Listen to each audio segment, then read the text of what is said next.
Bonjour à tous les amis, j'espère que vous allez bien. Donc toujours dans la catégorie des Tamouls, aujourd'hui je pensais parler des radins, des Kanjans. Ouais, des radins Tamouls. Donc franchement, je peux vous dire qu'il y a quand même des cas chez nous. C'est parti, regardez. Pour commencer déjà, tu auras toujours un oncle ou un ami de la famille qui squattera toujours pile à l'heure de manger. Comme par hasard, on ne sait pas pourquoi, il vient avec toute sa famille, pile à l'heure de manger. Bon, après, moi, je pense que c'est pour faire des économies chez eux. Mais bon, faut dire la vérité, nos parents, ils insistent trop. Bah, இன்னைக்கு என்ன சமைச்சிருக்கீங்க? இன்னைக்கு சும்மா மீன் குழம்பு செஞ்சிருக்கீங்க. மீன் குழம்பா? சரிங்க, நான் கிளம்புறோம். கிளம்பலாம். ஏன் இங்கேயே சாப்பிடுங்க. இல்லை கிளம்புறோம். இல்லை இல்லை ஒன்றும் பிரச்சனை இல்லை, இங்கேயே சாப்பிட்டு போங்க. சரி, அப்போ இங்கேயே சாப்பிட்டு போகலாம். En fait, nos parents, ils devraient juste réagir comme ça. அப்போ கிளம்புறோம். கிளம்புறீங்களா? அப்போ சரி. சரி, போயிட்டு வாங்க. Ensuite, tu as ceux qui empruntent des choses. Chez nous, c'est plus de l'argent. Mais tu vois, ces personnes-là, comme par hasard, ils ne s'en souviendront jamais, ou sinon ils vont dévier le sujet. Regardez. உங்க அந்த 100 € உங்ககிட்ட திருப்பி கொடுக்கணுங்க. இப்போ என்கிட்ட காசு இல்லை, அடுத்த தடவை பார்த்தா கண்டிப்பா கொடுக்குறேங்க. 10 ans plus tard.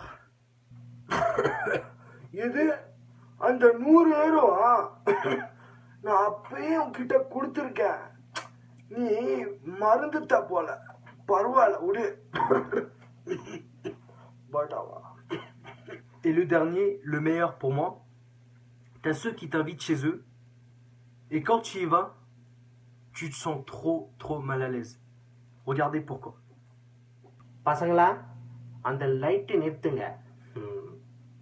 கரண்ட் அவங்க தான் கட்டுறாங்க.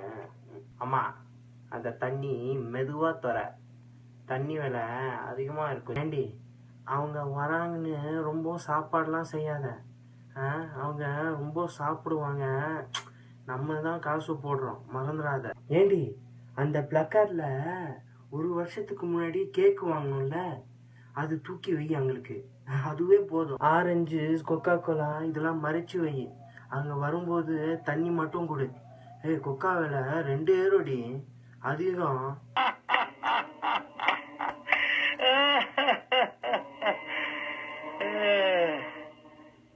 இதை வச்சுட்டு உலகத்துல எது வேணும்னாலும் வாங்கலாம் சொன்னீங்க, நிம்மதியை வாங்கிக்கலாமே. எல்லாரும் பணத்தையும் நீயே வச்சுக்கிட்டா நிம்மதி எப்படியா வரும்?